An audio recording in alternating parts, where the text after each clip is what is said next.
कृतकुण्डलभूषणाय ब्रह्मेन्द्र विष्णुवरदाय नमः शिवाय।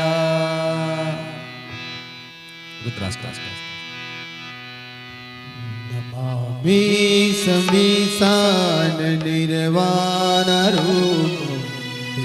व्यापकं ब्रह्मवेदस्वरूपं।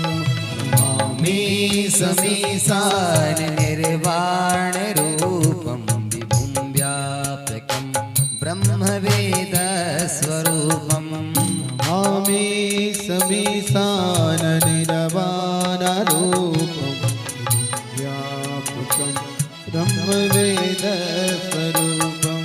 नमामि समीशान निर्वाणरूपं विभुं व्यापकं ब्रह्मवेदस्वरूपं।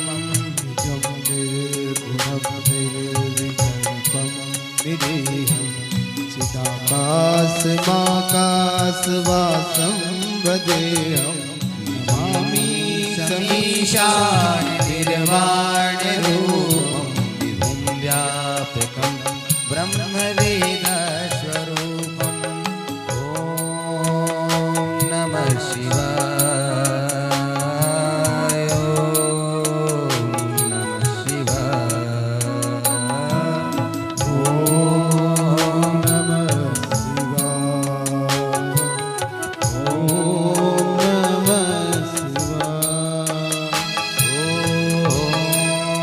ॐ नमः शिवाय।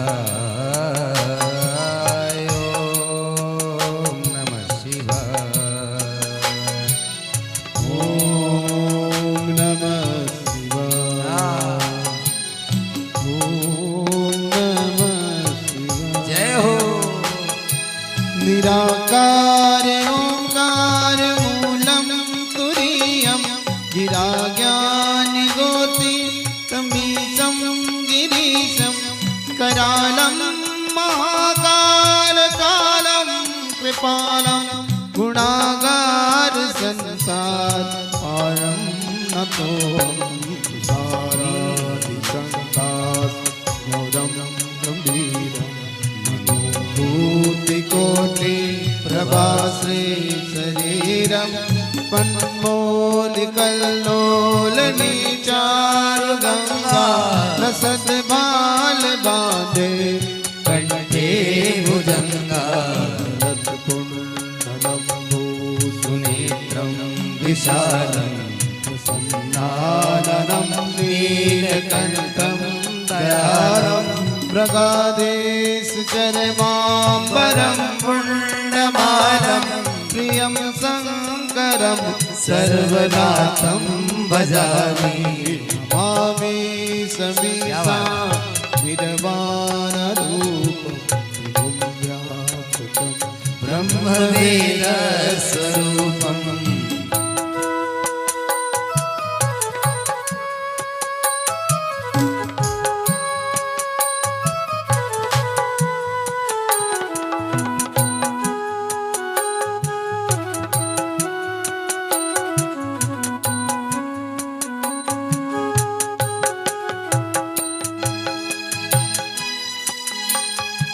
प्रचण्डं प्रकष्टं प्रगल्भं परेशम् अखण्डं अजं भानुकोटिप्रकाशं त्रयः शूलनिर्मूलनमशूलपाणिं भजेऽहं भवानी तद्माभगभ्यं कलातीतकल्याण कल्पान्तकारी सदा सच्चिदानन्ददाता पुरारी चिदानन्द सन्दोह मोहापहारी प्रसीद प्रसीद प्रभो मन्मथारी। नमामि समीसान निर्वाणरूपं विभुं व्यापकं ब्रह्मवेदस्वरूपम्।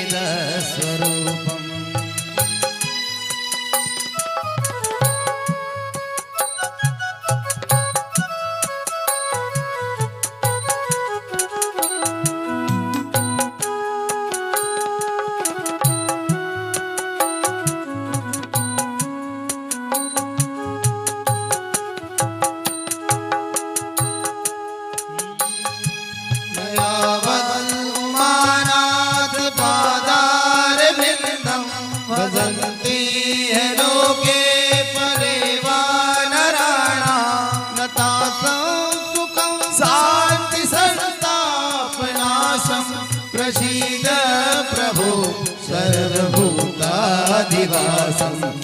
जानामि योगं जपं नैव पूजा न तोऽहं सदा सर्वदा सम्भुतोऽभ्यं जराजन्म दुःखौ गतातप्यमानं प्रभो पाहि आपन्नमानि सशम्भो मामि समीशान निर्वाणरूपं विभुं व्यापकं ब्रह्मवेदस्वरूपं व्यापकं ब्रह्मवेदस्वरूपम्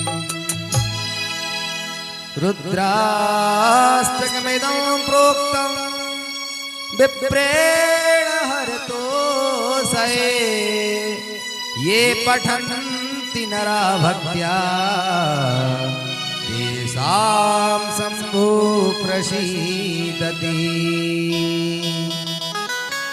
नमः शिवाय नमः शिवाय नमः शिवाय शिव नमः शिवाय नमः शिवाय नमः शिवाय नमः शिवाय शिव नमः शिवाय नमः शिवाय नमः शिवाय नमः शिवाय शिव नमः शिवाय नमः शिवाय नमः शिवाय नमः शिवाय शिव नमः शिवाय नमः शिवाय शिव नमः शिवाय नमः शिवाय शिव नमः शिवाय नमः शिवाय शिव नमः शिवाय नमः शिवाय शिव नमः शिवाय नमः शिवाय शिव नमः शिवाय ताली की सेवा करते हुए नमः शिवाय शिव नमः शिवाय नमः शिवाय शिव नमः शिवाय नमः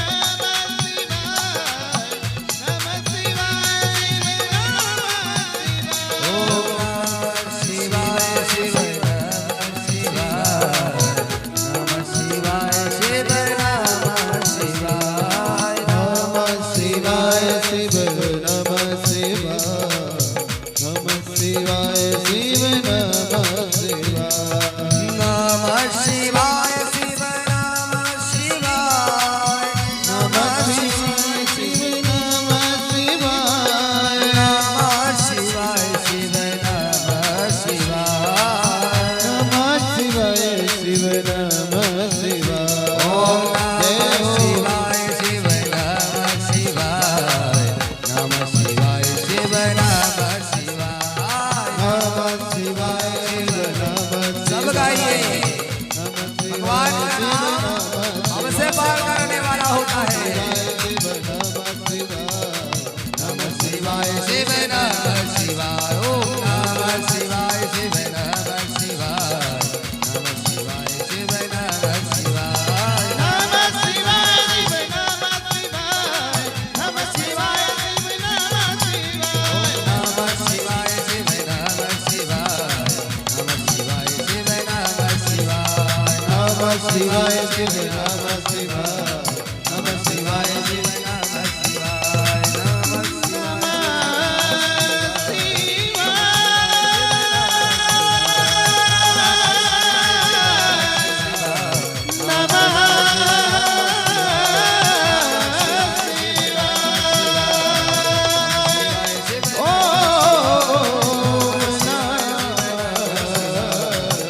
शिवाय शिव नमः शिवाय नमः शिवाय शिव नमः शिवाय नमः शिवाय नमः शिवाय नमः शिवाय शिव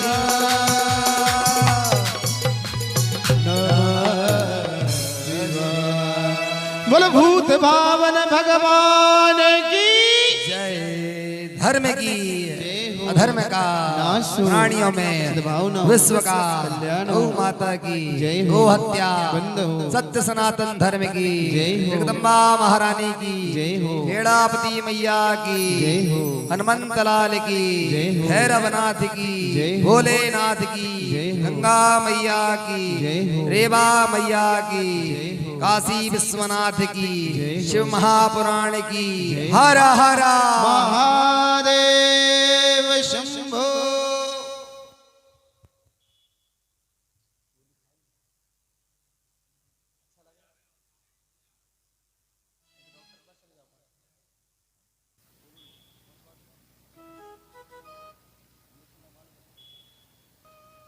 भगवान की शरण ले ले।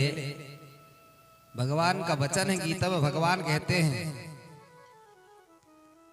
अनन्या चिंतयन्तो मां ये जना पर्युपासते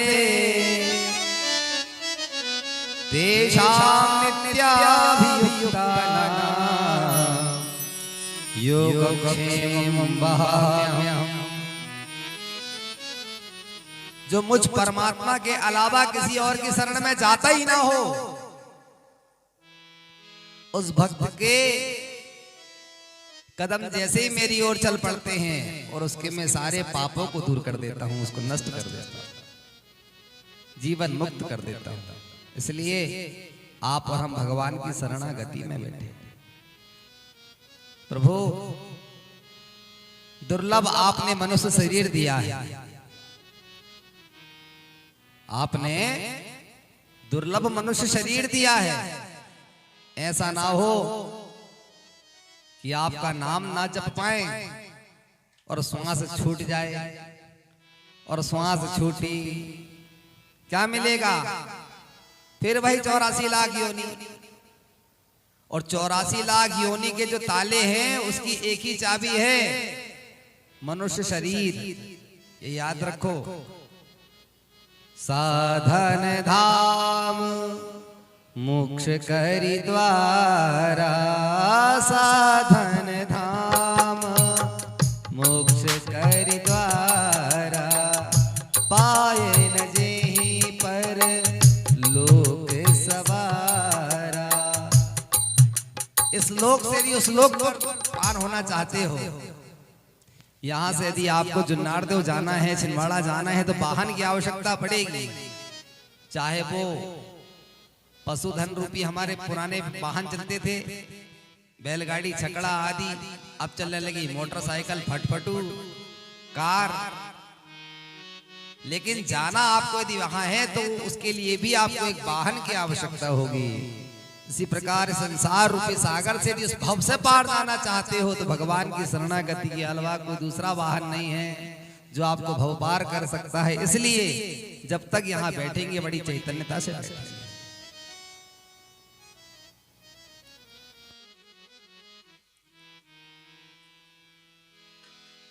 भगवान की कथा यजमान को चाहिए कि वह भी व्रती होकर के रहे। व्यास आदि कैसा होना चाहिए तो महात्म्य बताया जाता है। वक्ता भी सर्वशास्त्र विशारद हो, लहसुन प्याज मांस मसरा आदि का भक्षण ना हो, इनका त्याग करे और फिर व्रती होकर के तपस्या करे, साधना के द्वारा इस कथा को श्रवण करे। और आप समस्त ग्रामवासी, पुरवासी, क्षेत्रवासी का प्रतिनिधित्व करने के लिए आप बैठे हुए, तो आप यदि नियम ना कर पाए तो आप जरूर करें। और ये जितने संयम से रहेंगे, इनको जो फल प्राप्त होगा वो आप सबको मिल जाएगा। इसलिए भगवान की कथा को सावधान पूर्वक सुनना चाहिए।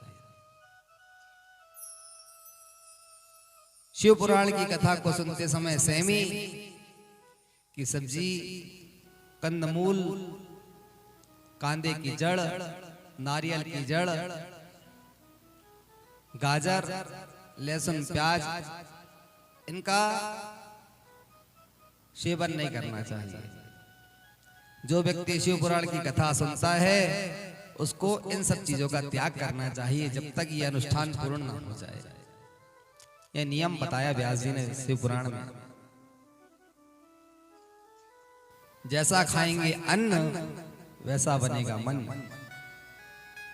इसलिए हमारे यहाँ शास्त्र में कहा जाता है कि प्रातः काल जब आपके घर में पूजन हो, भजन हो, तो शुद्ध स्नान करने के बाद में आपको व्रत रहना चाहिए। क्यों? रोटी खाने को क्यों नहीं मना कर दिया? इसलिए कहा है क्योंकि अन्न में एक दोष होता है। अनाज में कौन सा दोष है? बोले महाराज उसमें आलस्य बहुत आता है, खाए और नींद आई। भगवान का भजन होगा कैसे? भगवान गीता में कहते हैं यज्ञात् भवति पर्जन्यो यज्ञ कर्म समुद्भवः अन्नात् भवति भूतानि पर्जन्यादन्न संभवः। अन्न की उत्पत्ति भी यज्ञ से ही हुई है, लेकिन भजन में वो बाधकता पहुंचाता है। इसलिए जब आपके घर में भजन पूजन कथा आदि होती है तो ब्राह्मण देवता कहते हैं कि आप व्रत रहना।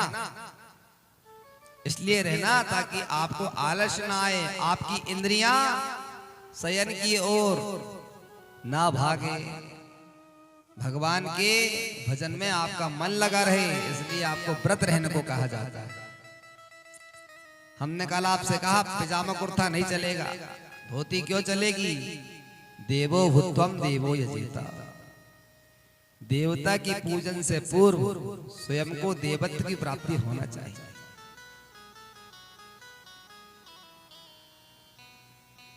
कहा जाता है कि पूजन की सामग्री पहले से ही जुटा लेनी चाहिए और पूजन में जब बैठ जाएं तो आपको उठना नहीं चाहिए। एक गुरुजी महाराज पूजन में बैठे और शिष्यों से कहा कि भाई पूजन में तो तुलसी है ही नहीं। तो शिष्य बड़े आलसी थे।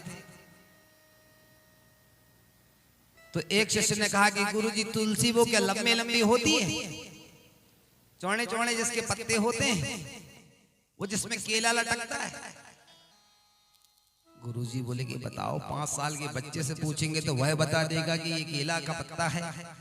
और तुलसी छोटी छोटी होती है, ये केले के पत्ते को कह रहे हैं इतनी बड़ी बड़ी होती है जिसमें केले लटकते हैं। दूसरा और बदमाश था, उसने कहा कि गुरुजी क्या वही होती है जिसमें छोटे छोटे पपीते के फल हो लगे हुए होते हैं और चौड़ा चौड़ा हाथी के कान जैसा जिसका पत्ता झलते रहता है? गुरुजी बोले हाँ ऐसी तुलसी।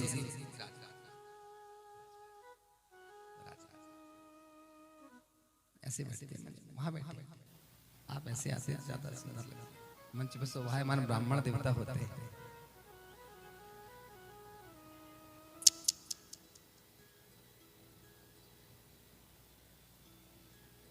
विप्रधेन सुर संत हिता लीन मनुज अवतार। यहाँ ब्राह्मण देवता आचार्य गण बैठे हुए हैं। ये पूजनीय क्यों है? आप प्रणाम क्यों करते हैं ब्राह्मणों को? देवाधीनम जगत सर्वम मंत्राधीनां च देवता। सारा जगत देवताओं के अधीन है। देवता जब चाहेंगे तब वर्षा हो जाती है, जब चाहते हैं तब ठंड पड़ने लगती है। सूर्य देवता यदि प्रकाश ना देवे तो विटामिन डी कहां से मिलेगा? चंद्र देवता यदि अपनी शीतल किरणें से आपको आह्लादित ना करें तो आप तो इसकी दाहकता में विकारवान हो जाएंगे, ग्रसित हो जाएंगे। इसलिए दिन में सूर्य देवता तपते हैं और रात्रि में वही चंद्र देवता शीतलता प्रदान करते हैं। सारा जगत देवताओं के अधीन और वे देवता मंत्रों के अधीन। देवाधीनम जगत सर्वम मंत्राधीनां च देवता।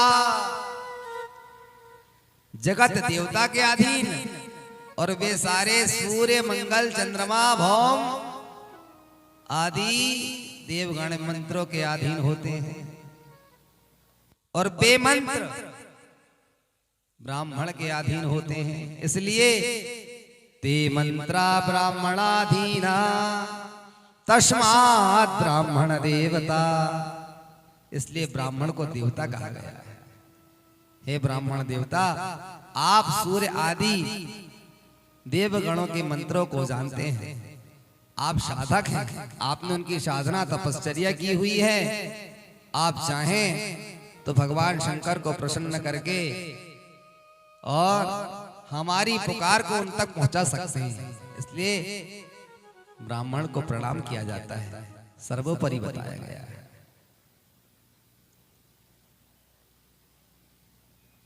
इसलिए आचार्य ब्राह्मण जहां कहीं मिले निश्चित रूप से उनका पूजन करो, उनको प्रणाम करो। अभी एक जगह हम गए तो वो वहां घुटने से पैर पड़ते थे, तो हमने कहा भाई घुटने से कोई पैर थोड़ी पड़ा जाता है, चरण पूजे जाते हैं। चरण पैर से लग करके प्रणाम किया जाता है। और गोड़ छू लो गुरु जी के गोड़, घुटने वहां की भाषा में। दूसरा प्रांत था, ये सेवाएं चलती रहती, यहां से कथा दूसरी जगह। अंगूठे से सभी को तिलक किया जाता है। स्वयं के माथे पर जब तिलक लगाना हो तो मध्यमा उंगली का प्रयोग किया जाता है। भगवान को तिलक इस अनामिका उंगली से किया जाता है। सभी सुकृत यज्ञ कार्यों में पत्नी को पति के दाहिने हाथ पर बैठना चाहिए। 2 जगह पत्नी का आसन बदला गया है। यज्ञ में जब आचार्य पूजन होता है और जब महाअभिषेक होता है तब पत्नी वामांग में बैठ जाती है, केवल 2 जगह। नहीं तो 16 संस्कारों में जितने संस्कार होते हैं, पत्नी को चाहिए कि वह पति के दाहिने भाग पर ही बैठ करके और उस भजन को करे। क्या होगा? बोले जितना फल पति को प्राप्त होगा उतना पत्नी को होगा। हमारे यहां जैसी सनातन धर्म जैसा कोई धर्म नहीं है। इसमें जो महत्ता है, जो विविधताएं बताई गई हैं, विशेषताएं बताई गई हैं, किसी धर्म में नहीं है। इसलिए हमारा धर्म अनादि है, आदिकाल से चला आ रहा है। एक नहीं अनेक देवताओं का भजन करो। जब मन लगे दुर्गा जी की पूजा कर लो, नवरात्रि आ गई, जन्माष्टमी आ गई, शिवरात्रि आ गई, जब जैसा मन लगे जिस देवता की शरण में जाना चाहते हो। और लोगों को घर में तो केवल एक देवता की मात्र है, और हमारे यहां काल रात्रि महारात्रि मोहरात्रिश्च दारुणा। मार्कंडे जी मार्कंडे पुराण में लिखते हैं 3 महारात्रि होती है। एक होती है काल रात्रि, एक महारात्रि जो कल आ रही है, शिवरात्रि को महारात्रि कहा जाता है। मोहरात्रि कहा जाता है जन्माष्टमी को, और काल रात्रि कहा जाता है नवरात्रि को। नवरात्रि में भगवती जगदम्बा पराम्बा के 9वें दिवस आप खूब उपासना करें, खूब मंदिर जाएं, खूब प्रार्थना पूजन करें। 9 दिवस में भी भगवान प्रसन्न होकर के भगवती और अभिष्ट की प्राप्ति कराती है अपने भक्तों को। कल शिवरात्रि है। शिव के भक्त, विष्णु के भक्त शिव मंदिरों में जाकर के और प्रातः काल से ही दूध से अभिषेक करते हैं, मिश्रित जल से अभिषेक करते हैं, गन्ने के रस से अभिषेक करते हैं, तिल के तेल से अभिषेक करते हैं, कुसा के द्वारा अर्चन करते हैं, चार की बीजी से अर्चन करते हैं, काजू किशमिश आदि से अर्चन करते हैं, रोली के द्वारा अर्चन करते हैं। और सभी के कार्य बटे हुए। जिस चीज की प्राप्ति चाहिए, बच्चों का पढ़ाई में मन नहीं लग रहा है तो शक्कर मिश्रित जल से और अभिषेक कर दीजिए, संतान की मेधा शक्ति बढ़ जाएगी। भारत सरकार ने वही तो किया। सभी स्कूलों में सूर्य नमस्कार आरंभ करा दिया। 6 महीने में कम से कम बच्चा एक बार तो सूर्य को नमस्कार करेगा। सूर्य पुराण में बताया गया है भगवान सूर्य प्रतिदिन 16,000 दोषों को, पापों को नष्ट करने के सामर्थ्य रखते हैं प्रतिदिन। अब एक दिन में जीव 16,000 तो पाप कर नहीं सकता, लेकिन सूर्य को प्रणाम मात्र कर लेंगे तो आपके प्रतिदिन के जो 16,000 पाप हैं क्वांटिटी में, वो एक बार प्रणाम करने से, एक लोटा जल मात्र चढ़ाने से दूर हो जाएगा। ये केवल एक लोटा जल चढ़ाने से काम हो जाता है। और क्या होता है, बोले व्यक्ति के पास में रोग नहीं होता। जो सूर्य की उपासना करता है, भगवान सूर्य को प्रतिदिन एक लोटा जल चढ़ाता है, उसके पास में बुद्धि की कमी नहीं होती, शरीर उसका रोगी नहीं होता, और तीसरा उसके पास लक्ष्मी की कभी कमी नहीं होती। कितनी व्यवस्था है। एक लोटा जल, पहला सुख निरोगी काया और दूसरा सुख घर में हो माया। ये तो चाहिए। और शरीर रोगी हो गया और घर में पैसा नहीं, अब पड़े रहो, डॉक्टर के पास ले जाएगा कौन? इलाज होगा कैसे? एक आदमी गया डॉक्टर के पास, बोले डॉक्टर साहब हमारा इलाज कर देते। हाँ बोले ठीक। इलाज किया। बोले कुछ परहेज? हाँ बोले परहेज है, तुम हल्का भोजन किया करना। हल्का? हाँ बोले ठीक। अब इसने दिमाग लगाया, पानी में मिट्टी डालो तो मिट्टी नीचे बैठ जाती, पानी ऊपर। तो कहा मिट्टी से हल्का पानी, और पानी के ऊपर डाल दो तेल और घी, तो पानी नीचे, तेल और घी ऊपर। मिट्टी से हल्का पानी और पानी से हल्का तेल, और कढ़ैया में जैसे ही तेल डाले और ऊपर पूड़ी, नीचे तेल। पूड़ी इतनी हल्की रहती है महाराज, ऊपर तैरती, नीचे तेल रहता है। घर आया पत्नी से, बोले डॉक्टर साहब ने बोले 7 दिन तक पूड़ी खिला। अब बोलो 7 दिन जो आदमी परहेज के समय पूड़ी खाएगा वो बचेगा? उसको तो जाने ही जाना है।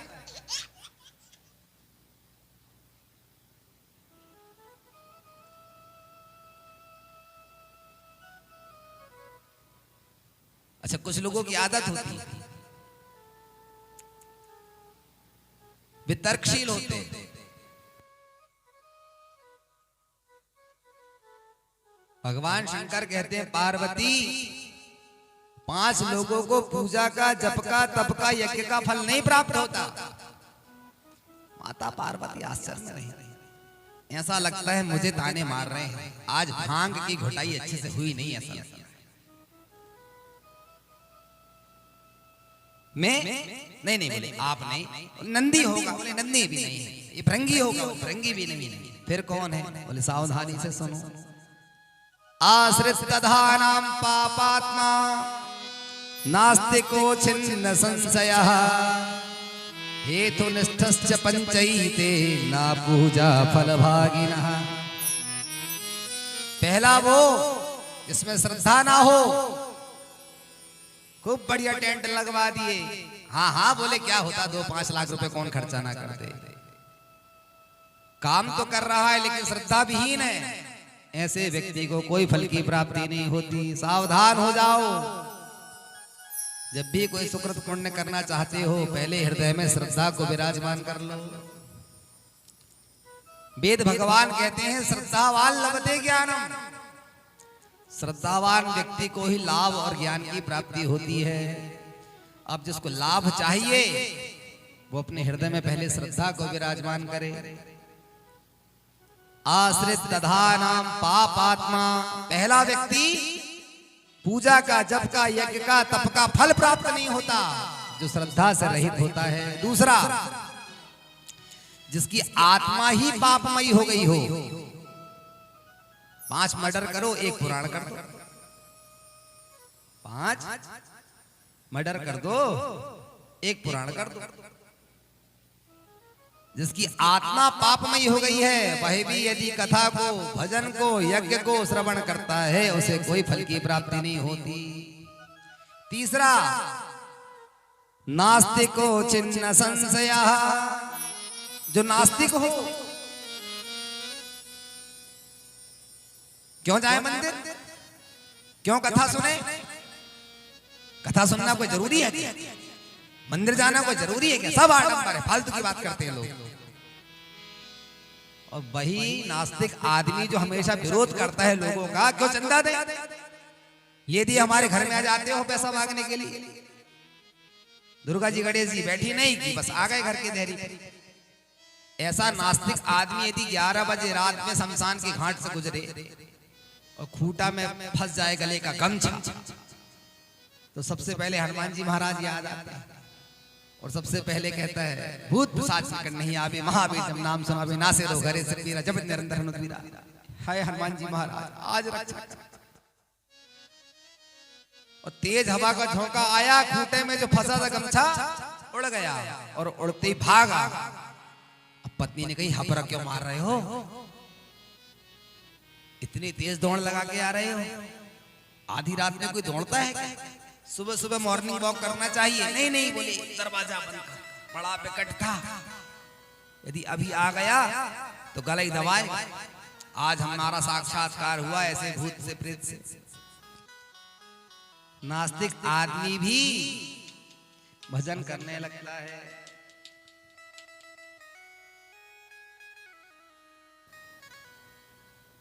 जब तक स्वयं पर ना बीतेगी तब तक आप आस्तिक नहीं हो सकते। ऐसा नास्तिक भी यदि कथा को कराता है उसको भी किसी फल की प्राप्ति नहीं होती। चौथा होता है तर्कवादी, जो तर्क बहुत करता हो। पंडाल को ऐसा लगाया जाता है, बैठक कोई ऐसी व्यवस्था होती है, साउंड को ऐसा लगाया जाता है, जिसमें केवल कुतर्क करने की ही आदत बनी हुई रहती है। ऐसे व्यक्ति को भी कथा का, यज्ञ का, पुण्य का कोई फल प्राप्त नहीं होता। एक बालक काशी से पढ़ करके आया और घर आकर के माँ से कहता है कि माँ क्या बना रही हो? तो माँ ने बनाए लड्डू, तो ला करके 2 चखने को दिए। बोले बेटा बताओ चक्कर के कैसे लड्डू बने हैं स्वाद में? तो लड़का तर्कवादी था, उसने अपनी मैया से कहा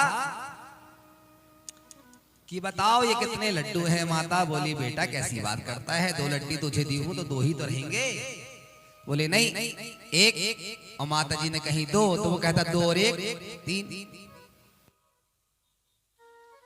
बोली भाली माता बेटा कटोरी में है 2 लड्डू, 1 लड्डू उठाए और वो कहे 1 और 1 2 और 2 और 1 3।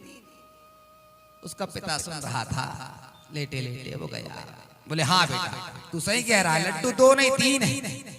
ये 1 लड्डू तेरी माता जी ने खाई, 1 लड्डू मैंने खाया, और जो 1 लड्डू तेरे पास में है तीसरा वो तू खा ले। तर्कवान व्यक्ति के साथ यही किया जाता है। तर्कशील व्यक्ति भी यदि कथा को सुनेगा उसको किसी फल की प्राप्ति नहीं होगी। हेतु निष्ठश्च पंचैते, और 5वां होता है निष्ठा जो नहीं रखता। ऐसे व्यक्ति को भी यज्ञ का, पूजा का कोई फल प्राप्त नहीं होता। प्रयास करें जितनी देर हम कथा को सुन सकते हैं उतनी देर चैतन्यता से बैठे। जिस भाषा का ज्ञान ना हो उस भाषा को पहले समझना चाहिए। एक आदमी को अंग्रेजी बोलने की बड़ी आदत थी, लेकिन वो गांव का आदमी था। उसने कहीं से सुन लिया 4 शब्दों को, और वे 4 शब्दों को उसने रट लिया। वे 4 शब्द क्या थे? यस, नो, वेरी गुड और थैंक यू। अब एक बार वो ट्रेन में यात्रा करने चले। स्टेशन आई, एक यात्री आया, उसने अपना सामान रखा और वो वॉशरूम चला गया हाथ धुलने के लिए। वो लघु शंका आदि करके आया, इतने में उसने देखा कि वहां उसका बैग नहीं था सामान।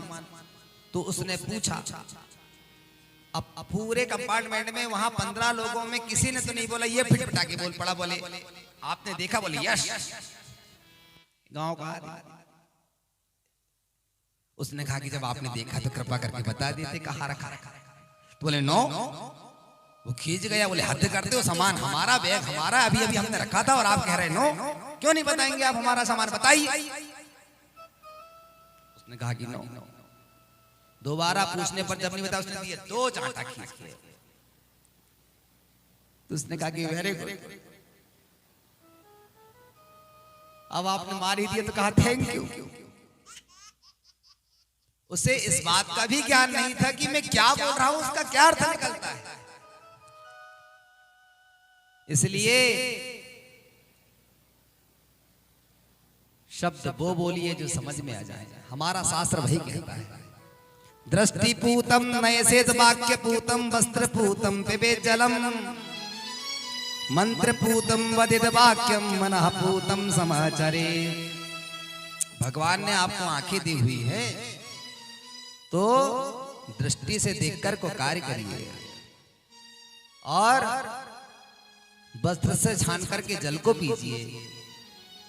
जब जल पी लेंगे शास्त्रोक्त बातें करिए।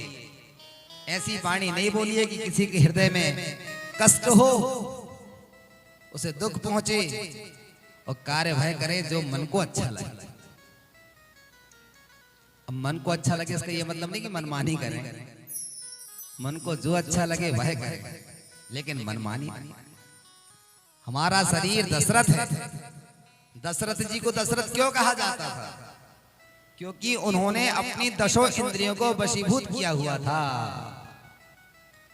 5 कर्मेंद्रियां और 5 ज्ञानेंद्रियां, ये 10 इंद्रियों से निर्मित हमारा रथ है।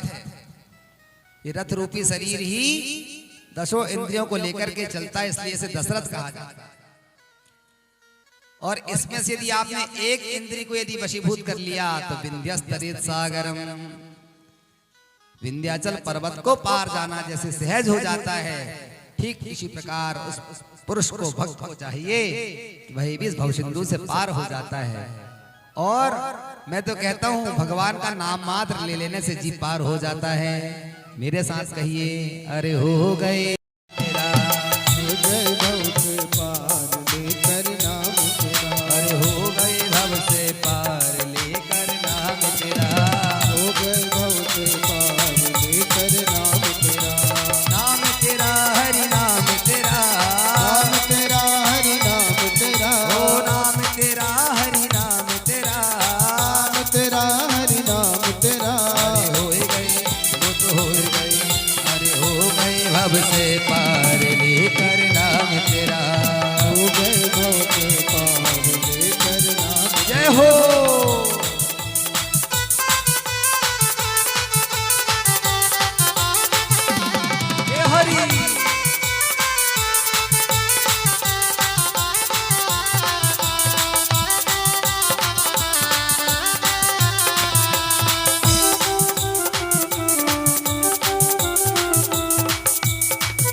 सभा में द्रुपदी दुलारी, हरि सभा में द्रुपदी दुलारी, हरि सभा में द्रुपदी दुलारी, हरि सभा में द्रुपदी दुलारी, कृष्ण द्वारिका नाथ पुकारी, कृष्ण द्वारिका नाम पुकारी, हरे कृष्ण द्वारिका नाथ पुकारी, कृष्ण द्वारिका नाथ पुकारी। और बढ़ गया बुक बढ़ गया, और बढ़ गया चीरा पार लेकर नाम तेरा, बढ़ गया चीरा पार लेकर नाम तेरा, ओ नाम तेरा हरि नाम तेरा, नाम तेरा हरि नाम तेरा, ओ नाम तेरा प्रभु नाम तेरा, नाम तेरा प्रभु नाम तेरा। हो गए हो गए, अरे हो गए भव से पार लेकर नाम तेरा, हो गए भव से पार लेकर नाम तेरा, अरे हो गए भव से पार लेकर नाम तेरा, हो गए भव से पार लेकर नाम जय हो।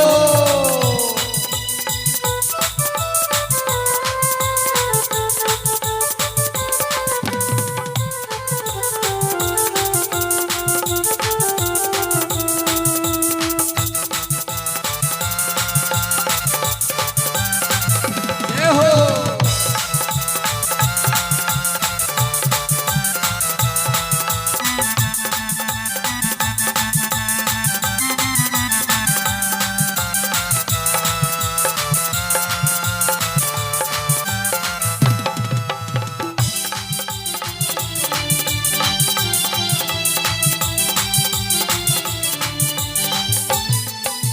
भजने आधा नाम पुकारा, गोविंद नाम पुकारा, भजने आधा नाम पुकारा, गजने आधा नाम पुकारा, करुण छोड़ कर उसे उबारा, करुण छोड़ कर उसे उबारा, अरे करुण छोड़ कर उसे उबारा, करुण छोड़ कर उसे उबारा, करुण छोड़ कर उसे उबारा, करुण छोड़ कर उसे उबारा, क्रियाग्राह क्रियाग्राह उद्धार लेकर नाम तेरा, हो गए भव से पार लेकर नाम तेरा, अरे हो गए भव से पार लेकर नाम तेरा, हो गए भव से पार लेकर नाम तेरा, नाम तेरा हरि नाम तेरा, नाम तेरा हरि नाम तेरा, ओ नाम तेरा प्रभु नाम तेरा, नाम तेरा हरि नाम तेरा, अरे हो गए भूत हो गए, अरे हो गए भव से पार लेकर नाम तेरा, हो गए भव से पार लेकर नाम तेरा, पार भव से नाम तेरा, हो गए भव से पार लेकर नाम तेरा। बोलिए भक्त वत्सल भगवान की जय हो।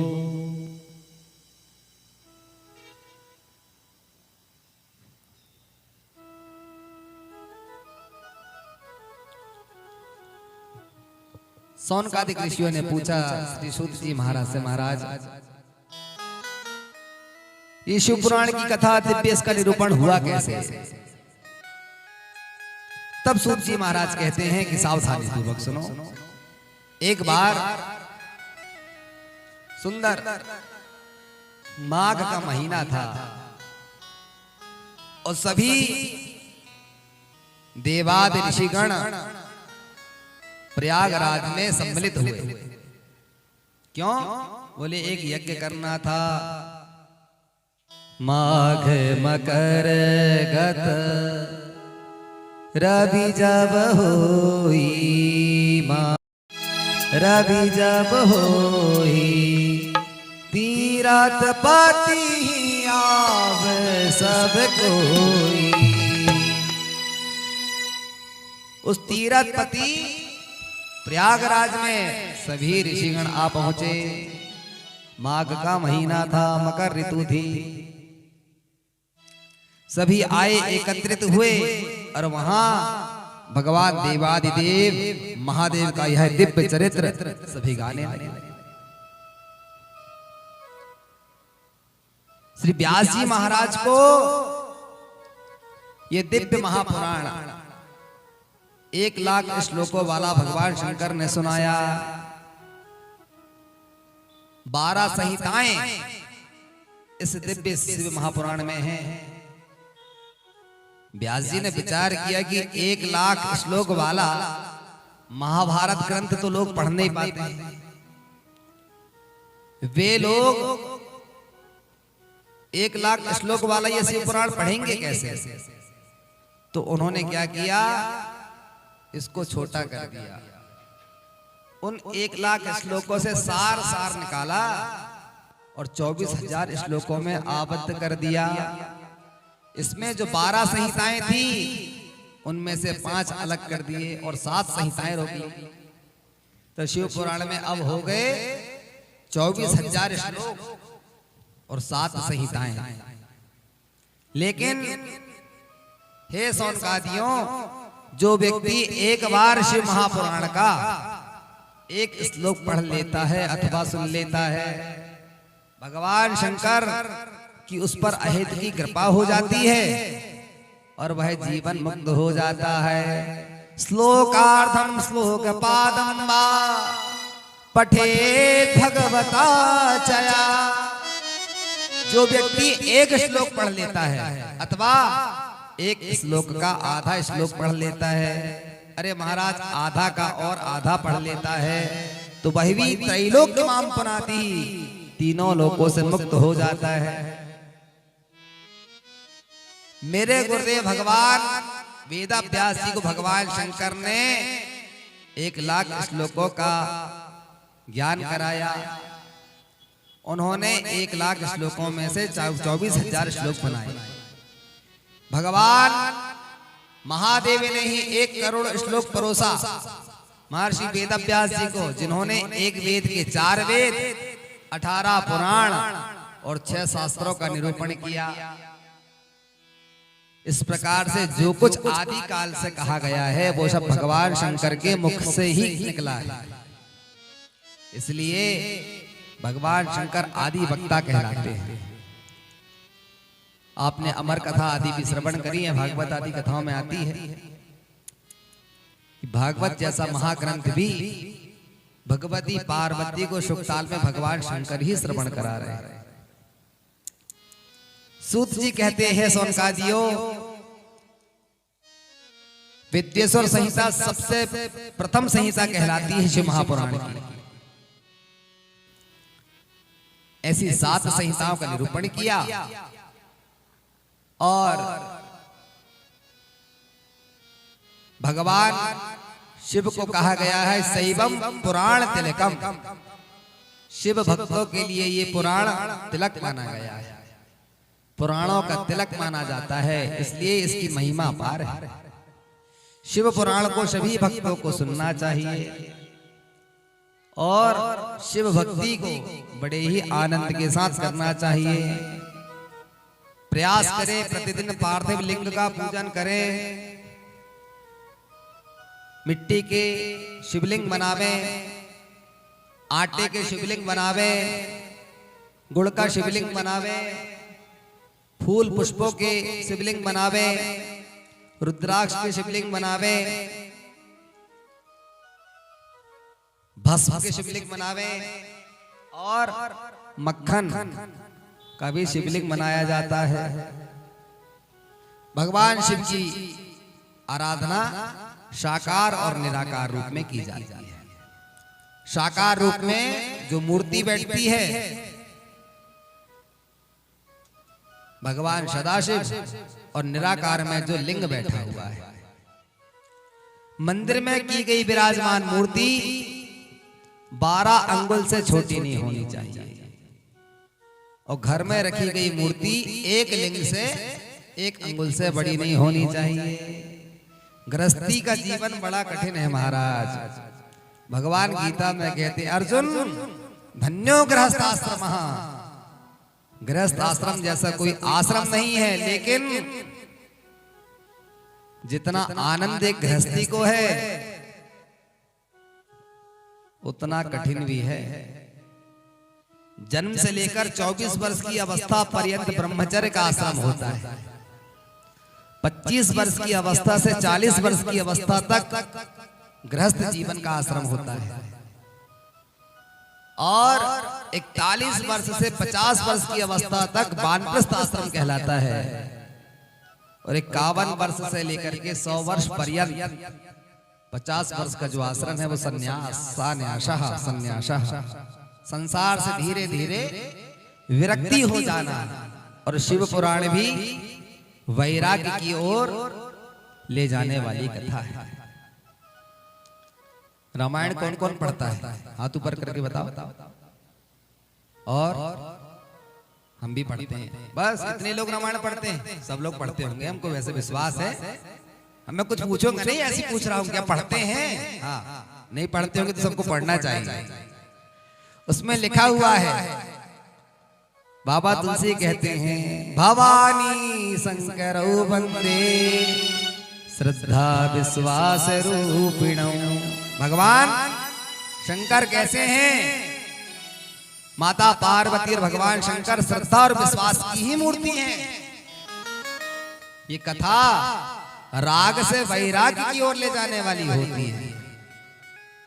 जो व्यक्ति घर का माली बन के रहता है, मेरे गुरुदेव कहा करते थे, घर का माली बन जाओ बहुत सुखी रहोगे, और मालिक बनते ही कष्ट आने लगेगा। चाबी का गुच्छा मिलते ही आपको ऐसा लगेगा आहा बहुत बड़ी जिम्मेवारी, पूरा कार्यभार हम संभालते हैं। पर एक बार उनसे पूछो कि जिनके हाथ में चाबी का गुच्छा है, कभी क्या वो मन से 200 रुपए खर्च कर पाते? हिसाब ही करके रह जाते हैं। आज हमने ड्राइवर को इतना दिया था, सब्जी वाले को इतना दिया था, टेलीफोन का रिचार्ज इतना कराया। मुनीमी करते करते दिन चले जाते हैं महाराज। और एक दे हैं जिनको कोई आवश्यकता नहीं है, माली बनकर रहो।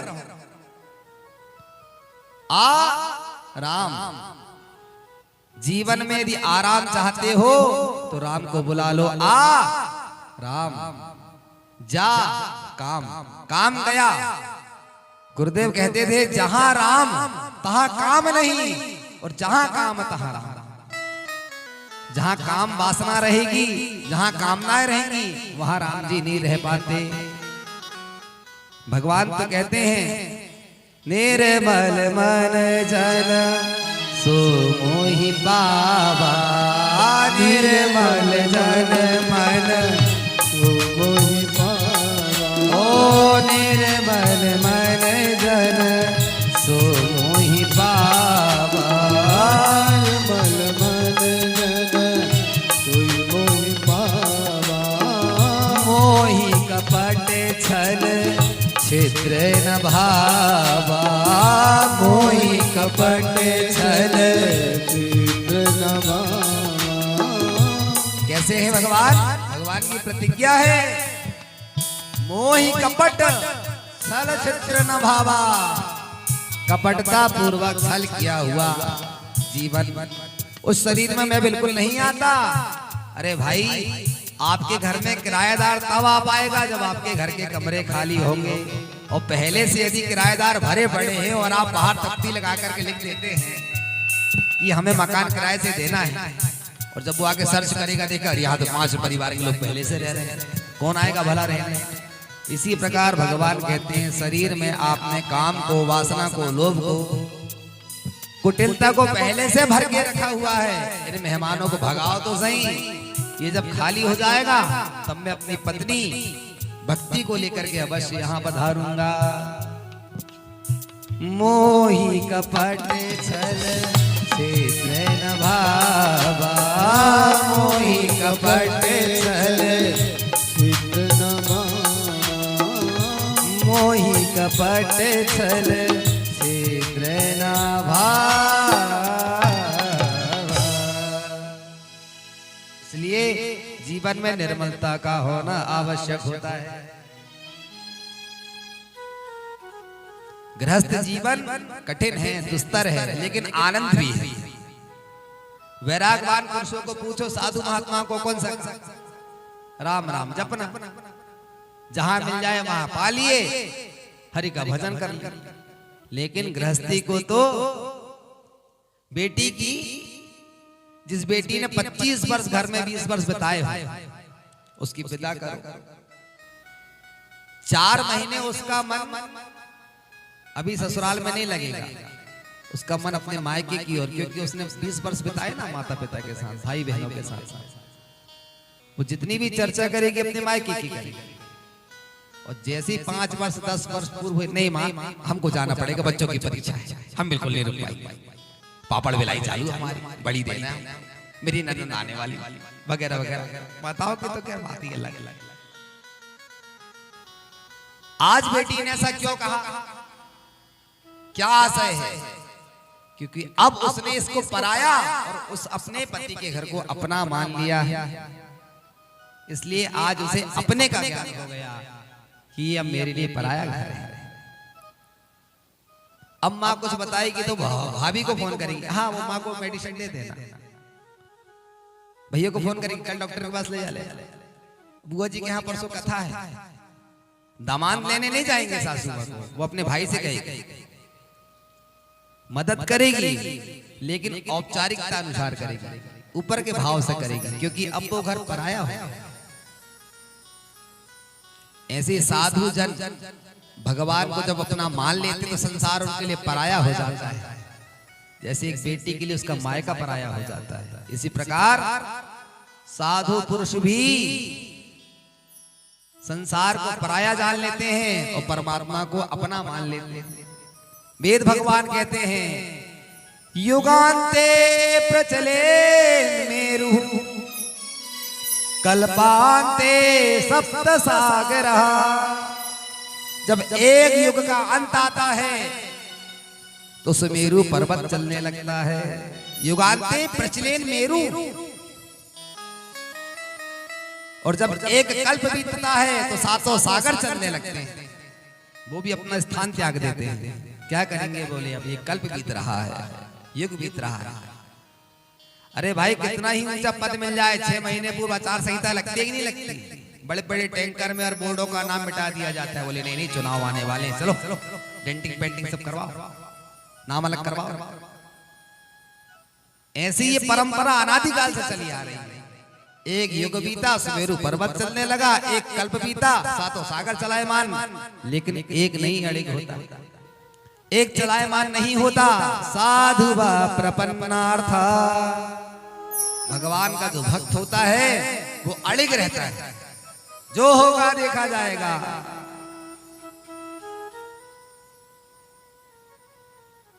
क्या बात है, देखा जाएगा, तुम्हें अपना बना बैठे, जो होगा देखा जाएगा, तुम्हें अब होगा देखा जाएगा। लगन तुमसे लगा बैठे, लगन तुमसे लगा बैठे, अरे जो होगा देखा जाएगा, लगन तुमसे लगा बैठे, जो होगा देखा जाएगा। जो होगा देखा जाएगा, जो होगा देखा जाएगा। ओ जो होगा देखा जाएगा, जो होगा देखा जाएगा, जो होगा देखा जाएगा, जो होगा देखा जाएगा। क्यों? तुम्हें अपना बना बैठे, तुम्हें अपना बना बैठे, अरे जो होगा देखा जाएगा, तुम्हें अपना बना बैठे, जो होगा देखा जाएगा। हे हरि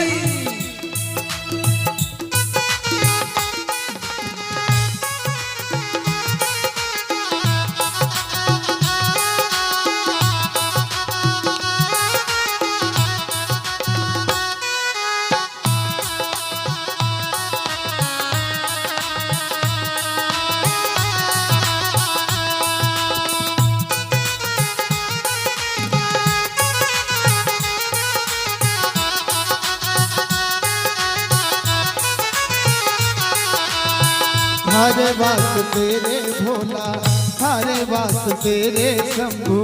नैन मारे जागे रे जागे, नैन जागे तुम्हारो कौन लागे तुम्हारे कौन लागे तुम्हारो कौन लागे।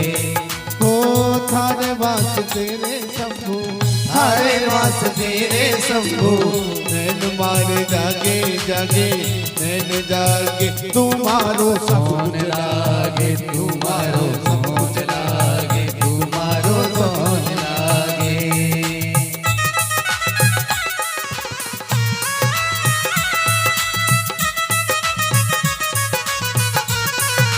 जय जय।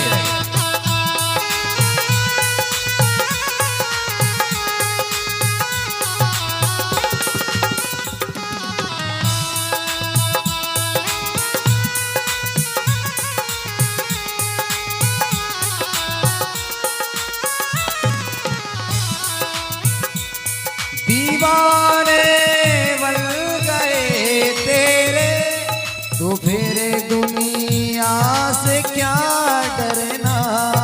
दीवाने बन गए तेरे तो फिर दुनिया से क्या डरना। ओ दीवाने बन गए तेरे तो फिर दुनिया से क्या डरना। दीवाने बन गए तेरे तो फिर दुनिया से क्या डरना। ओ तो दुनिया से क्या डरना। तो फिर दुनिया से क्या डरना। तेरी गलियों में जा बैठे तेरी गलियों में जा बैठे जो होगा देखा जाएगा। तेरी गलियों में जा बैठे ये शंभो जो होगा देखा जाएगा। लगन तुमसे लगा बैठे लगन तुमसे लगा बैठे अरे जो होगा देखा जाएगा। तुमसे लगा बैठे जो होगा देखा जाएगा। जो होगा देखा जाएगा। जो होगा देखा जाएगा। जो होगा देखा जाएगा। जो होगा देखा जाएगा। ओ जो होगा देखा जाएगा। जो होगा देखा जाएगा। जो होगा देखा जाएगा। जो होगा देखा जाएगा। आज होगा देखा जाएगा। जो होगा देखा जाएगा। क्यों तुम्हें अपना बना बैठे तुम्हें अपना बना बैठे जो होगा देखा जाएगा। तुम्हें अपना बना बैठे जो होगा देखा जाएगा। भगवान की कथा में सबको भजन करना चाहिए, इसलिए दोनों हाथों को ऊपर उठाइए। क्या कहिए। तेरी गलियों में जा बैठे तेरी गलियों में जा बैठे जो होगा देखा जाए। तेरी गलियों में जा बैठे जो होगा देखा जाएगा। जो होगा देखा जाएगा। जो होगा देखा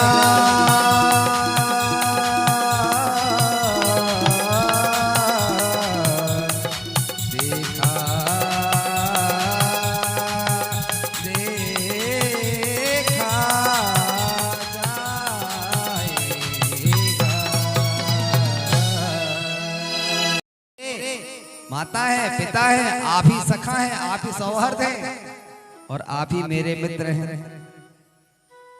सब कुछ बनने को तैयार। एक थे राजस्थान के एक महाराज थे, नाभाजी महाराज। भक्तमाल में उनका बहुत सुंदर चरित्र आता है। साधु सेवा भी किया करते थे। बुढ़ापा आ गया, सेवा कैसे करेंगे, और प्रतिदिन का नियम था, लंगर लगाते थे, भोजन स्वयं हाथों से परोसते थे, लोगों को खिलाते थे। एक दिन प्रातः काल वे घूमने के लिए निकले, मॉर्निंग वॉक में। भगवान ने एक बालक का रूप धारण किया और उनसे मिले। कहा, महात्मा जय हो, क्या मुझे कोई काम मिलेगा? आप सेवा कर पाओगे? बोले अवश्य। क्या नाम है? बोले मेरा नाम अंतर्यामी है। बोले पगार क्या लोगे? बोले पगार में कुछ नहीं चाहिए, बस 2 से 3 टाइम की रोटी मिल जाए। हाँ बोले, वो तो हम हजारों लोग रोज खा भगवान का दिया हुआ सब कुछ है, आप भी चलो। जब लौटे तो अंतर्यामी को साथ में लेकर के आए। पत्नी ने कहा कि किसका बालक ले आए? तो नाभाजी ने कहा कि मार्ग में आज हम घूमने के लिए गए तो ये बालक मिला, और ऐसा सुंदर बालक। हमने से परिचय पूछा, उसने कहा कि मैं क्या सेवा करूं आपकी? बोली यहाँ रहेगा और साधु सेवा किया करेगा। भगवान रहने लगे, रोज भोजन बने, लंगर लगे, खूब खूब खिलाए पिलाए। महीने भर बीत गए। एक दिन पड़ोस में नाभाजी की धर्म पत्नी बैठने गई। और माताओं का तो स्वभाव होता है, अरे बहन क्या बताएं, बड़े दिनों बाद मिली है, क्या स्वास्थ्य खराब? नहीं नहीं, ऐसा तो नहीं, बड़ी स्वस्थ जान पड़ती है, प्रसन्न लग रही हो। बोले प्रसन्नता का विषय यह है कि 2 वर्षों से हम अकेले सेवा देते थे, अब हमारे घर में एक बालक आ गया है, अंतर्यामी। ओहो, बहुत अच्छी बात। फिर क्या लेता है? बोले बहन क्या बताएं, लेता तो क्या है ये मुझे पता नहीं है, लेकिन खाता बहुत, 3 से 4 टाइम खाता है। और मैं तो ये कहता हूं जिसका जितना खाता है वो उतना ही खाता है। बोलो भक्तवत्सल भगवान की। कुछ समझ के कुछ नहीं समझे। जिसका जितना खाता है वो उतना ही खाता है। और कुछ लोग कहते हैं कि दाने दाने में लिखा है खाने वालों का नाम। मैं तो ये कहता हूं बोरो बोरो। किसी ने कहा कि महाराज रुको तो उसने कहा कि बीच तो आए जब तो रुके। कुछ लोग ऐसे खाते महाराज 16-16 रोटी। हद करते भाई, ये कोई खाने की बात? ऐसे कोई खाया जाता है? इधर अंतर्यामी की उसने बात कही, उधर अंतर्यामी लुप्त हो गए। अंतर्धान घर आए नाभाजी सायंकाल, उन्होंने देखा अंतर्यामी जल्लाओ एक गिलास, गला वृद्ध हो रहा है, प्यास लगी हुई है। अंतर्यामी था ही नहीं।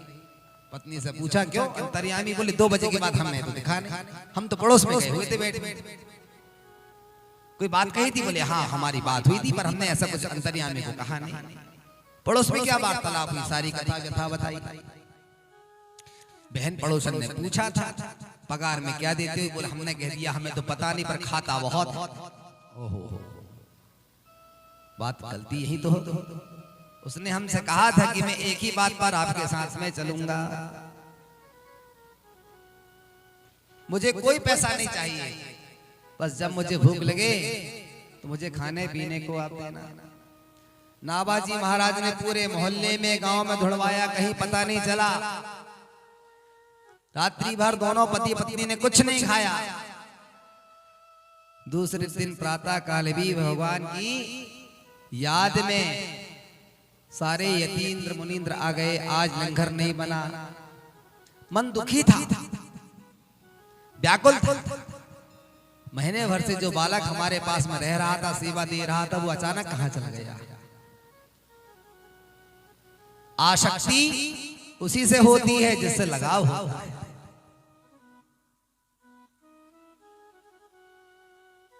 दूसरा दिन हो गया, सायंकाल हो गई, रोते रोते नाभाजी और उनकी धर्म पत्नी का बुरा हाल।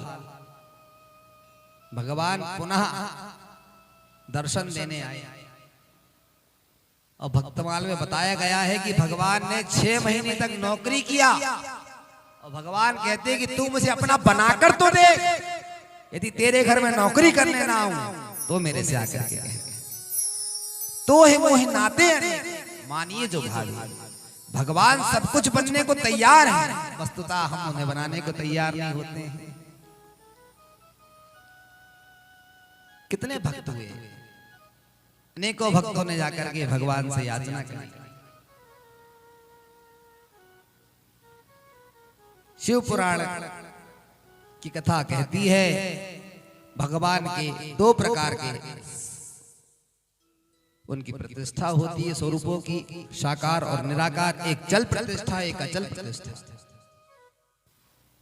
अचल प्रतिष्ठा मंदिर में होती है, चल प्रतिष्ठा घर में होती है। यदि हम घर से कहीं जा रहे हैं तो हम उस देवता को, परमात्मा को अपने साथ में रखें, वो चलायमान होती है। तो घर में रखने वाले 1 अंगुल और मंदिर में रखने वाले 12 अंगुल, इस बात का ध्यान रखें। शिवलिंग जिस धातु का लिंग होता है उसी धातु की जिल्हेरी भी होना चाहिए। ऐसा ना हो कि पत्थर का लिंग हो और चांदी की जिल्हेरी हो, उससे फल की प्राप्ति नहीं होती। केवल एक ही लिंग है जिसको किसी भी धातु की जिल्हेरी में स्थान दिया गया है, उसका नाम है नर्मदेश्वर। जो कथा आज तक आपने नहीं सुनी है वो आप सुन लीजिए, और आपके लिए एक अच्छा और हमने सुलभ माध्यम बना दिया है। ये कथा लाइव चल रही है, हमारा चैनल है श्री मां। आप YouTube पर जाएंगे और इसे सर्च कर लेंगे, नाती पोतों से कह देना या हमारा नाम गूगल में कहोगे तो पूरी कटकोई की कथा निकल के आ जाएगी। ठीक, कटकोई छिंदवाड़ा कहोगे तो निकल के आ जाएगी, और हमारी फोटो उसमें लगी हुई है तो दिख जाएगी। आप जब चाहे इस कथा को पुनः घर में बार-बार सुन सकते हो। बोलिए भक्तवत्सल भगवान की। नर्मदेश्वर शिवलिंग केवल मात्र किसी भी जिल्हेरी में, धातु में उनको आप स्थापित कर सकते हैं। लेकिन यदि पत्थर का लिंग है तो जिल्हेरी भी पत्थर की होना चाहिए। चांदी के लिंग है तो जिल्हेरी भी चांदी की होनी चाहिए। रुद्राक्ष के लिंग है तो रुद्राक्ष की ही जिल्हेरी होना चाहिए। ये भगवान शंकर को प्रणाम करने की मुद्रा है। ये लिंग कहलाती है योनि। तो जिस चीज का लिंग होगा उसकी ही योनि होती है, इसलिए गलती ना करें।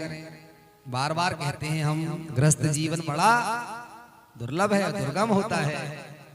गृहस्थी को बहुत सावधानी से जीवन व्यतीत करना होता है। अस्तु।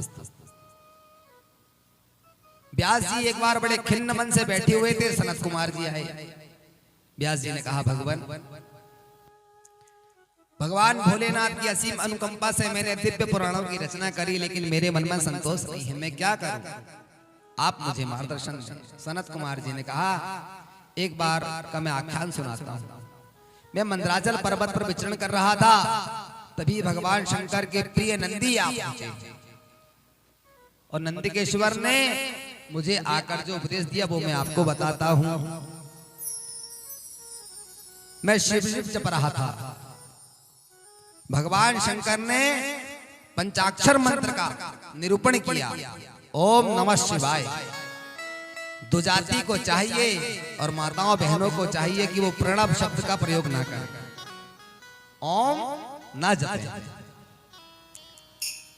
और ब्राह्मण क्षत्रिय वैश्य आदि को चाहिए कि वे ओम नमः शिवाय जपें, लेकिन माताओं बहनों को चाहिए कि वे नमः शिवाय जपें। गायत्री का मंत्र जपें, काल भैरव का पूजन करें, बिलपत्र आदि से अर्चन करें, इससे अभिष्ट की प्राप्ति होती है। मैंने पूछा, भगवान नंदिकेश्वर कृपा करके आप मुझे बताएं, प्रथम बार लिंग की स्थापना कैसे हुई, उत्पत्ति कैसे हुई? तब भगवान नंदी ने एक प्राचीन आख्यान बताया, सबसे पहले सृष्टि में लिंग कैसे आया। सावधानी पूर्वक सुने, बड़ी अद्भुत कथा है शिव पुराण की। एक बार भगवान नारायण लेटे हुए विश्राम कर रहे थे। भगवान का तो स्वभाव है, संसार में जब कुछ नहीं था, सारी सृष्टि जल निमग्न थी, चारों तरफ जल ही जल भरा पड़ा था, तो उस प्रकृति पुरुष की इच्छा हुई कि मैं कुछ देर शयन करता, सो जाता। तो संस्कृत में पानी को नार को कहते हैं, नार जल को, और निद्रा को कहते हैं शयन। नारम जलम शयनम असौ इति नारायण। जिस प्रकृति पुरुष ने संसार में आकर के जल के ऊपर अपना घर बनाया और सो गया, सदा क्षीर सागर शयना, भगवान क्षीर सागर में सदैव ही शयन करते। ब्रह्मा जी उधर से आ रहे थे। उत्तिष्ठ वत्स माम पश्य, अरे बेटा उठ जा। भगवान के पार्षदों ने देखा आज ब्रह्मा बाबा का दिमाग खराब हो गया, भगवान नारायण प्रभु इनके पिता है और इनको बेटा कह रहे हैं। उत्तिष्ठ वत्स माम पश्य, हे वत्स उठ जा। क्या हो गया? भगवान नारायण मुस्कुराए, तुमको लज्जा नहीं आई? तुम्हारे पिताजी खड़े हैं और बेटा सो रहा है, इतनी उद्दंडता कोई दिखाता है क्या? भगवान नारायण बोले, भूल गए क्या, हमारे नाभि कमल से तुम्हारी उत्पत्ति हुई। बोले मैं बिल्कुल नहीं मानता। कोई कह देगा और 2 और 2 5 होते तो क्या हम जान जाएंगे? हम भी गणित के पढ़े लिखे हैं, 2 और 2 4 होता है। दोनों में आपस में तीव्र बहस होने लगी। ब्रह्मा जी के पार्षदों में और विष्णु के पार्षदों में घनघोर युद्ध होने लगा। अब तो महाराज ब्रह्मा जी ने अपना पाशुपतास्त्र ब्रह्मास्त्र चला दिया, भगवान नारायण ने भी अपना पाशुपतास्त्र चला दिया। देवता सारे दौड़े दौड़े गए, सरकार पाहिमाम पाहिमाम। कैलाश में जाकर भगवान शंकर से अनुनय भी नहीं किया, हे प्रभु आप रक्षा करिए। क्यों? ब्रह्मा जी और भगवान नारायण दोनों घनघोर युद्ध कर रहे हैं। भगवान के गणों ने जैसे सुना तो वे नगाड़े आदि बजाने लगे। भगवान शंकर ने कहा मूर्ख ही हो, कोई लड़ रहा है, कोई बेटा थोड़ी हुआ जो पुष्पों की वृष्टि करे, नगाड़े गीत आदि बजाए, किसी की तो बारात थोड़ी निकल रही है, युद्ध होने वाला है। अब बेचारे भूत प्रेत गण थे, उनको क्या पता, उन्हें तो लगा कि लड़ना भी अच्छा होता है। भगवान ने फटकार लगाया गणों को, देवताओं से कहा चिंता मत करो मैं स्वयं जाता हूं।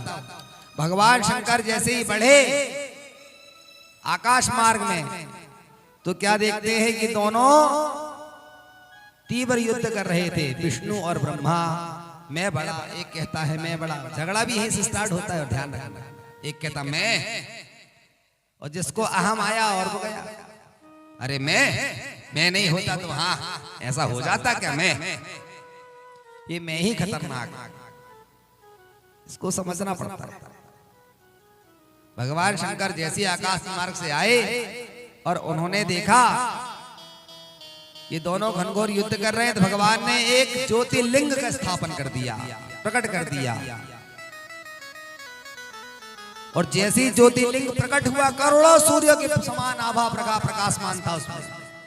ऐसा दिव्य आभा प्रभा से शोभायमान उस लिंग को जैसे देखा स्तंभ को, तो दोनों देखते ही चाचक्य रह गए। ब्रह्मा जी बोले देखो ये क्या आ गया हमारे बीच में।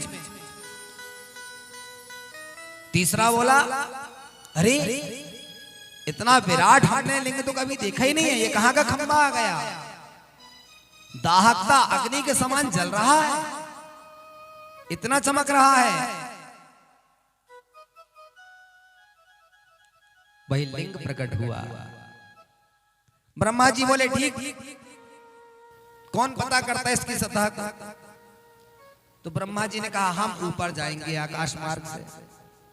ब्रह्मा जी ने हंस का रूप धारण किया और वे आकाश मार्ग से आकाश में उड़ चले उस लिंग की सतह का पता करने के लिए। और भगवान नारायण ने 12 का रूप धारण किया, वे सुतल लोक में चले गए। नीचे 7 लोक हैं और ऊपर 7 लोक हैं। ये भगवान का कमर है, इसको कटी प्रदेश मृत्यु लोक कहा जाता है। इसके ऊपर के जो 7 लोक हैं, भू भुआ स्वाहा महाजन और तप सत्य लोक। इसके नीचे के 7 लोक हैं, अतल वितल सुतल रसातल महातल तलातल पाताल। ऐसे 7 लोक नीचे 7 ऊपर। जो सत्ता को पता कर लेगा वो श्रेष्ठ माना जाएगा। सुप्रीम कोर्ट भी कहता है कि किसी भी कार्य के लिए 2 गवाह की आवश्यकता होती है बंधुओं। आकाश मार्ग में विचरण करते करते ब्रह्मा जी को मिली केतकी।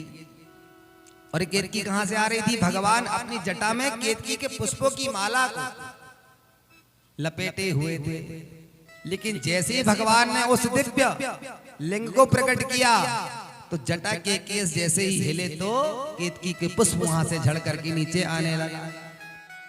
ब्रह्मा जी ने जैसे ही देखा तो उसे प्रलोभन दे दिया, अरे केतकी मेरे साथ चलो। हाँ, मेरी सत्ता आने वाली, जैसे ही मैं राजगद्दी में बैठूंगा तुमको मैं मंत्री बना दूंगा, कैबिनेट में सीधी जगह मिलेगी। अच्छा अच्छा ठीक ठीक, क्या करना होगा? बोले बस हम जैसा कहेंगे तुमको हुंकारी मारना होगा। अवश्य।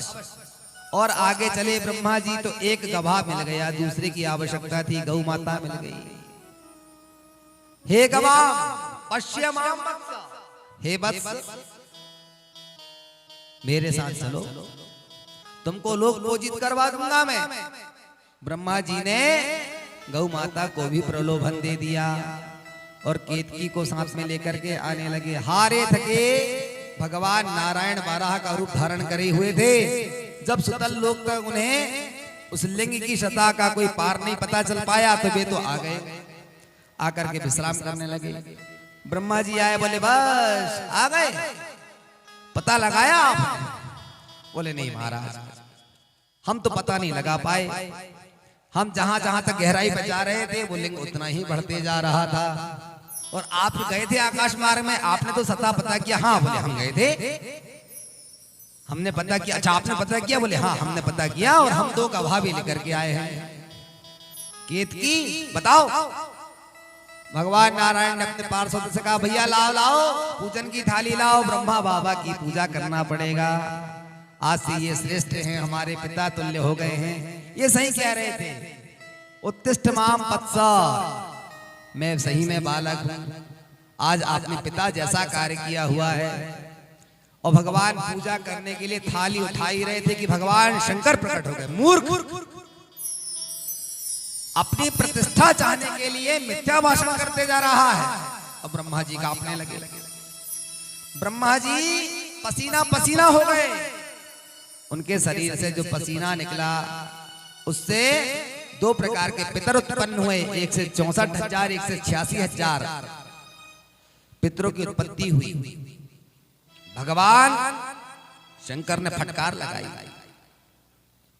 हे पंचानन तुम्हें शर्म नहीं आती? तुम नारायण के सामने मिथ्या क्लेश करते हो? क्या तुमने सही में इस लिंग की था का पता किया? भगवान क्षमा कर दीजिए।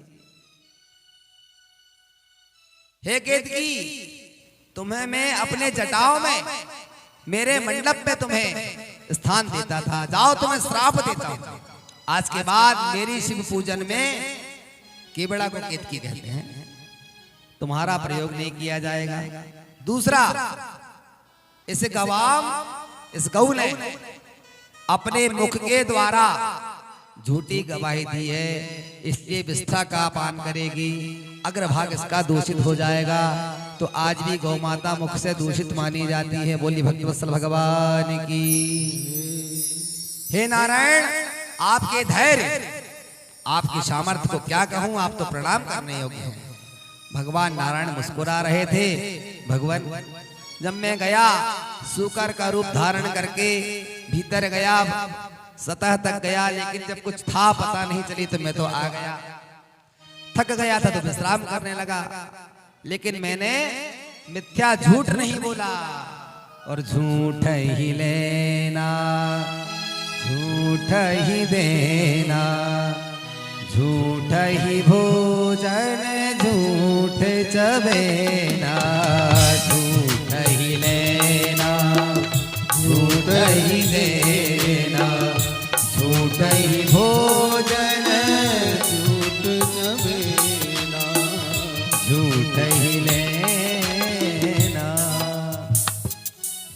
लोग झूठ लेते हैं, झूठ ही बोलते हैं, इतना झूठ बोलते हैं। ब्रह्मा जी ने जब झूठ पे झूठ बोलते गए तो भगवान शिव प्रकट हो गए। ये और कोई नहीं, मेरा ही लिंग स्वरूप है। ब्रह्मा जी का एक मुख भगवान जब फटकार लगा रहे थे तो पांचवें मुख से ब्रह्मा जी भगवान शंकर की निंदा कर रहे थे।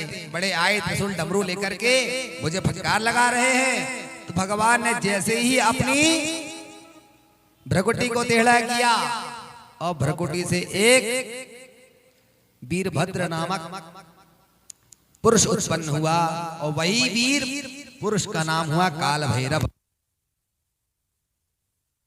रहे थे भगवान ने जैसी भ्रकुटी टेढ़ी करी तो एक वीर पुरुष उत्पन्न हुए जिसका नाम हुआ काल भैरव। बोल काल भैरव भगवान की। प्रभु आज्ञा दीजिए। भगवान बोले जाइए, ब्रह्मा जी का जो मुख हमारा अपमान कर रहा है, कुतर कर रहा है, उसको अलग कर दीजिए।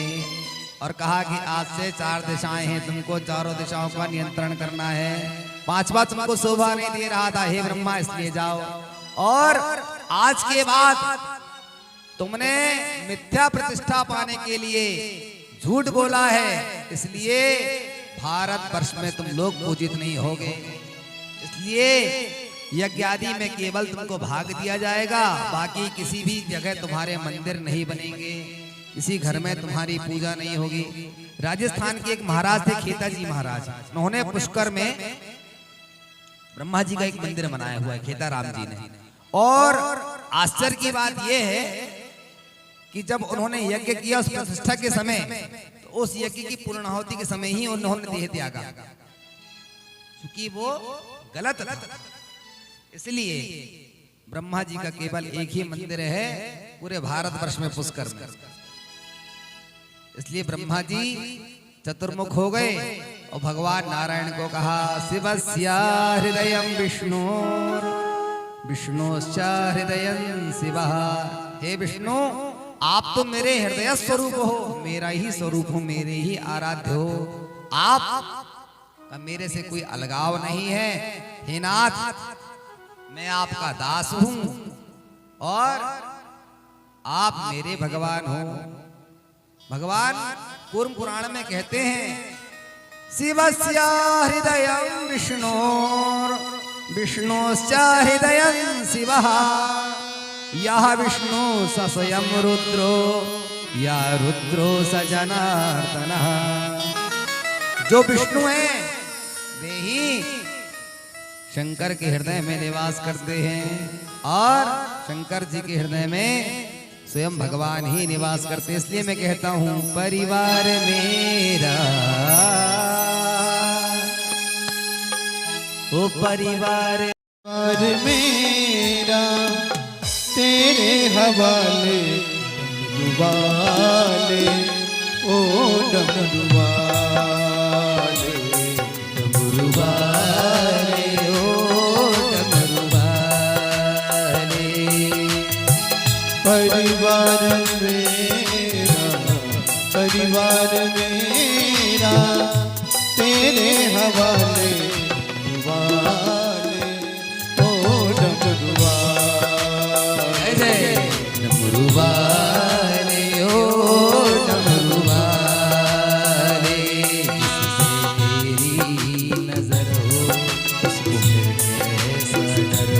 जिससे तेरी नजर हो,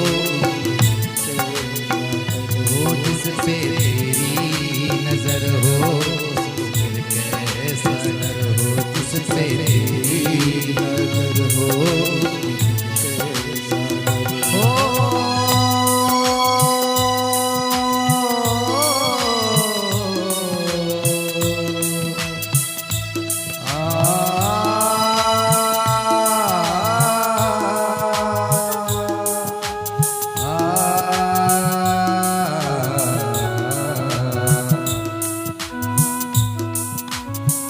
परिवार मेरा, परिवार मेरा तेरे हवाले, डमरुवाले ओ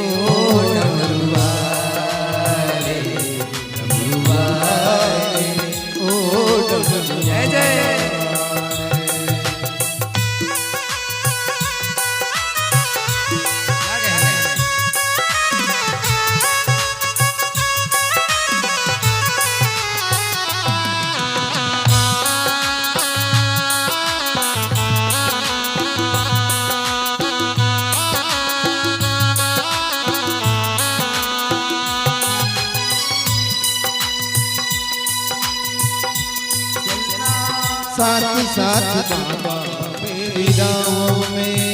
ओ चलना साथ साथ बाबा मेरी राहों में हो। अगर गिर जाऊं तो उठा लेना बाहों में। चलना साथ साथ बाबा मेरी राहों में हो। कहीं गिर न जाऊं बाबा उठा लेना बाहों में। तेरे सिवा मुझको तेरे सिवा मुझको कौन संभाले। डमरू वाले हो डमरू वाले। डमरू वाले हो डमरू वाले। भोले भाले हो डमरू वाले। वाले हो डमरू वाले।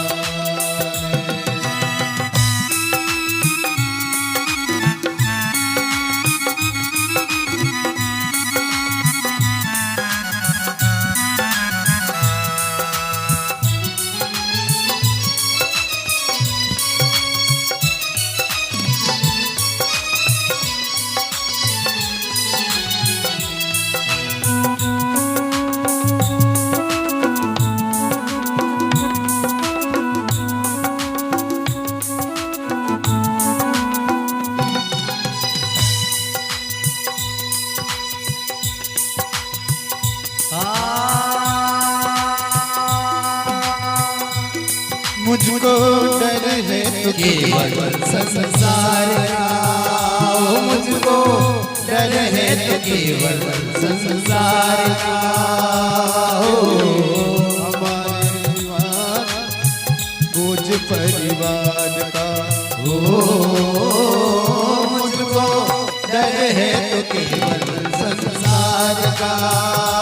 क्योंकि हमारे सिर पर है बोझ परिवार का। थोड़ा बोझ मेरा थोड़ा बोझ मेरा तू भी उठा ले। डमरू वाले हो डमरू वाले। डमरू वाले हो डमरू वाले। जिससे तेरी नजर हो उसको कैसे सर हो। जिससे तेरी नजर हो ओ जिससे तेरी नजर हो सो कैसा सर हो। जिससे तेरी नजर हो सो कैसा सर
डमरू वाले ओ डमरू वाले।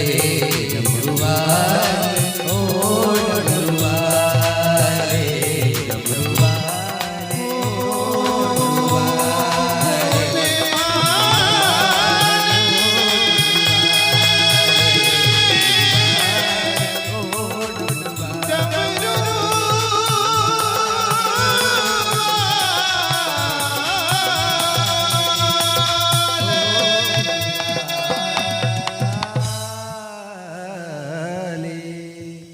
बोली भक्तवत्सल भगवान की।